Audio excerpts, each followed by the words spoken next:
Good morning, friends. Thanks for joining me for another of our Unfolding the Word studies together. Today we continue on in a new study based on 1 Kings chapter 19 on the issue of discouragement, depression in our lives, built around the experiences of the prophet Elijah. I'm going to read what I read yesterday to continue in looking at the opening ideas of that study coming out of the 19th chapter of 1 Kings. Ahab told Jezebel all that Elijah had done, how he had killed all of the prophets with the sword. Then Jezebel sent a messenger to Elijah, saying, "So may the gods do to me, and more also, if I do not make your life as the life of one of them by this time tomorrow." And then he, meaning Elijah, was afraid, and he arose and he ran for his life. And he came to Beersheba, which belongs to Judah, and left his servant there. But he himself went a day's journey into the wilderness, and came and sat under the broom tree. And he asked that he might die, saying, "It's enough now, O Lord, just take away my life, for I am no better than my fathers." And he lay down and slept under a broom tree. Yesterday, I began looking at this issue where we saw the prophet Elijah, this great prophet God used so mightily. We saw him now falling into a period of deep discouragement and depression in his life. I examined the issue that in seeing that, we see a principle that we need to get a hold of, that depression, discouragement is not an unusual situation for believers to encounter. We see it throughout the scripture. You're not unusual if you've fallen into a time of discouragement, if you've fallen into a time of deep depression even. Many believers have, and there's lots of reasons that they've fallen into that. But here in 1 Kings, we see in a very clear way not only how it happens, what God does in the midst of it in our lives, but also how God pulls us back out of it. So we have a lot of study ahead of us as we spend these days together to try to get a better handle on it. Now today I want to pick up on the theme of triggers for discouragement. Now what do I mean by that? There are certain things that set us up, certain things that in a way act like pulling the rug out from underneath us, things that set the stage for serious problem in our life with discouragement, with depression. 1 Kings highlights 5 of these triggers for us, things that should be used like red flashing lights. When we encounter one of these triggers, we ought to have on the dashboard of our vehicle a light that comes on so we get alert to the fact that, hey, there's trouble brewing. Let's be careful. So join me. We won't look at all of them today, obviously, but I want to begin in our study of it. The first of these triggers, these things that set us up, that pull the rug out, potentially pull the rug out from underneath us in our spiritual life, our emotional stability.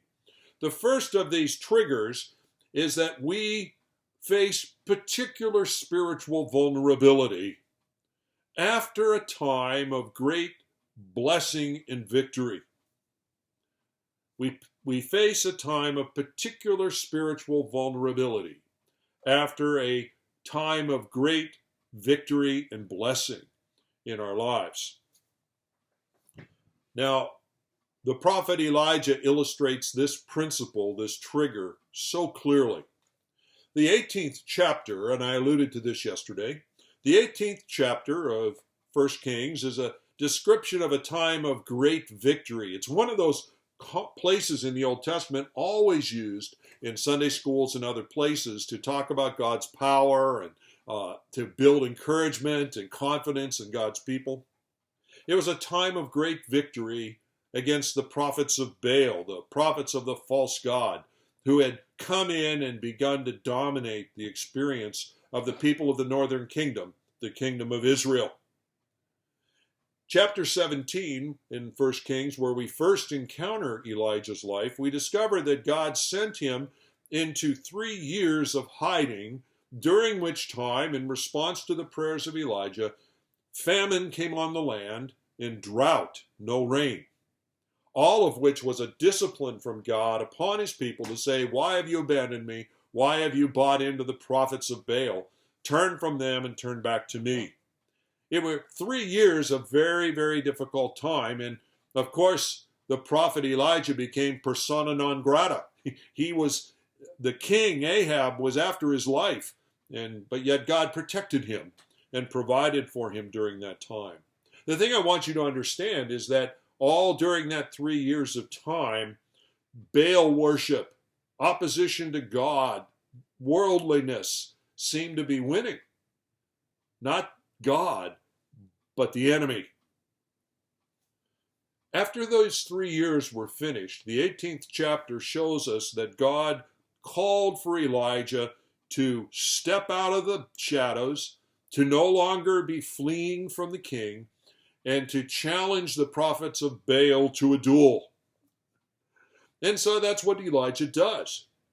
He sets up on Mount Carmel a duel between the 450 prophets of Baal. You see, there were a lot of prophets, lots of priests, so to speak, of that false religion. And Elijah, under direction of God, calls for them to duel him up on the mountain before all of the people who would gather on Mount Carmel. And the duel was essentially this: we will each make altars and call for sacrifice, and we will ask our God. In the case of the prophets of Baal, we will ask Baal, or in the case of Elijah, he would ask God, Yahweh, Jehovah, to send fire down to consume the sacrifice. Seemed like a pretty straightforward type of duel.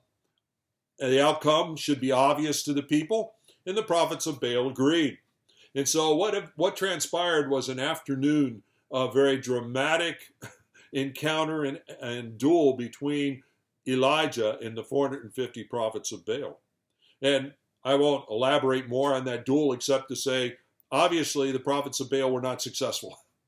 And Elijah comes up and then prays, and Mac makes it even tougher because he has people pour water on the sacrifice and so forth. But then he asks God to intervene and show his power, and God sends fire from heaven and consumes the sacrifice, proving that he is God, not Baal. And at that point in time, then the people proclaim that as well, join with Elijah, and they massacred the 450 prophets of Baal. The God in the frame, the discussion that was put forward was this that we encounter in verse 24 of the 18th chapter. I will call upon the name of the Lord, and the God who answers by fire, he is God. All right. So what's going on here? Well, what had happened in the 18th chapter was this very dramatic miracle and very dramatic change. Instead of the prophets of Baal being the seeming winners, the ones who had all the prosperity and all of the people following them, they're all dead. God's power has been demonstrated conclusively to the people. It was a dramatic miracle. And in fact, even more than that, because of the period of drought that had been God's disciplinary hand, Elijah prays, and now the drought changes and rain comes at last. Great victory, a huge miracle. It was right at this point that the first of these triggers occurs. This great victory, dramatic, a picture of God's supernatural intervention in history. This great dramatic episode did not protect Elijah against the discouragement and depression that settled into his life just a few hours later. Did you catch that?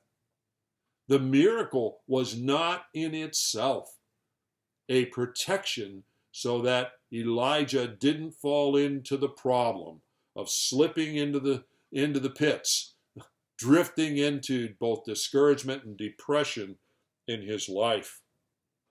This is the first of these triggers. We so much need to understand it. Difficult trials, difficult times, real confrontation with the potential to be discouraged and depressed follows spiritual blessings, times of spiritual highs, times where we see unmistakably the hand of God in our lives. Now, it just doesn't make sense at first that would happen, but please understand, here's the situation. When we see God do something dramatic, remarkable, our tendency is to get a bit cocky spiritually, prideful. We begin to believe, hey, we're on the winning side. Everything's now turning. What else bad could happen? And God says, be prepared. Yes, I show my power. I am God. But I haven't necessarily chosen to continue to show the power in that way. And I haven't necessarily chosen to immediately defeat all of the forces that oppose you. I have purposes in my own timetable for doing these things. Elijah was not prepared for what happened a few hours later, when after this great victory and the defeat of these prophets, the destruction seemingly of the people, he now has his own life threatened again, and he runs for his life. Listen, your mountaintop experiences spiritually and emotionally are dangerous times because you let your guard down and you begin potentially to assume there will not be a problem. And God says, be cautious, take heed lest you fall. Trigger number one, that vulnerability that emerges after a time of great spiritual blessing. Join me tomorrow as we look at some more of these triggers to discouragement. God bless.